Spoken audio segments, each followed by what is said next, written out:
کی تصویر ہے۔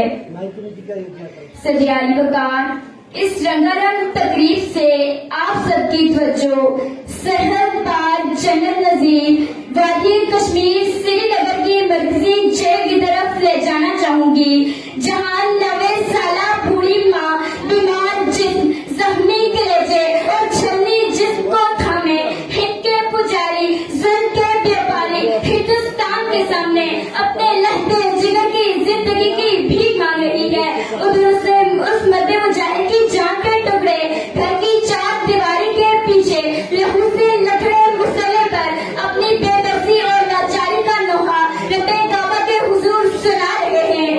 ابھی چند روز پہلے سری نگر کے عبدالغفار کو اسی مسلح سے دہشت گردی کا توڑ ڈال کر ظالم وحشی درندے مارتے پیٹتے اور گھسیٹتے جان میں زندہ لے جاتے ہیں۔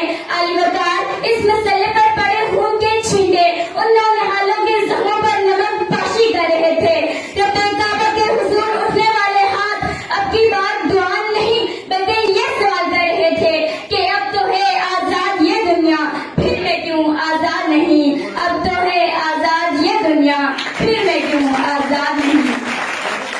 حاضرین محترم، جنت نظیر وادی کشمیر جو بہتے دریاؤں، گرتے جھرنوں، سنگلاخ چٹانوں، مہکتے گلستانوں، چہکتے پرندوں کی سرزمین ہے، یہ سرزمین تاریخ کے اوراق میں ایران صغیر کا احساس رکھتی ہے۔ یہاں کے برفپوش پہاڑ پر ڈبی سفید چاندی امن کا پیغام دیتی ہے۔ برکھاتے دریا ملکی معیشت کی رگوں میں خون کی روانی ثابت ہوتے ہیں۔ یہاں کا پانی 70 سال سے بنجر زمین کی گود کو ہریالی سے بھر رہا ہے۔ اس ہند کے دریاؤں کا پانی اپنے عزیز سے ضرورتوں کا خاتمہ کرتا ہے۔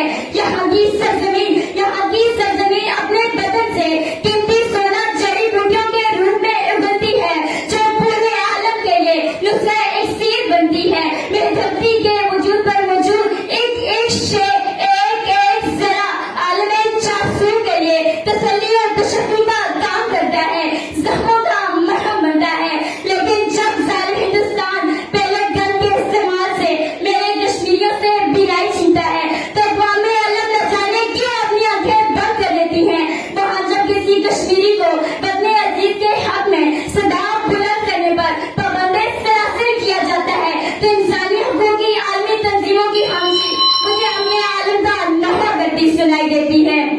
علی وقار، یہ بھی نہیں آزادی ہے، یہ بھی نہیں آزادی ہے، ملتی ہے بھلا مانگے سے کبھی، دل جوش ملا فریاد نہ کر، دل جوش ملا فریاد نہ کر، تاثیر دکھا تقریر نہ کر، مغرب کے سیاست دانوں سے امید نہ رکھ آزادی کی، یا طاقت سے کشمیر چھڑا یا آرزوئے کشمیر نہ کر، یا طاقت سے کشمیر چھڑا یا آرزوئے کشمیر نہ کر۔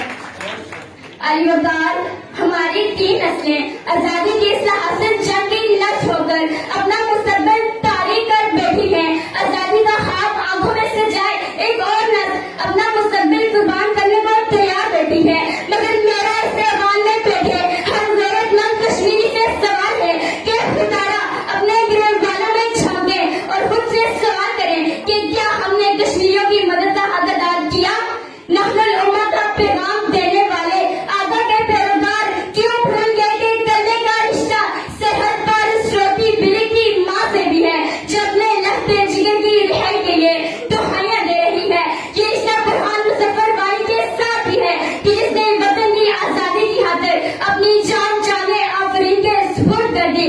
یہ رشتہ افضل گرو کے ساتھ بھی ہے کہ جس نے سولی پر لگڑ کر وطن کی آزادی کی شمع روشن رکھی۔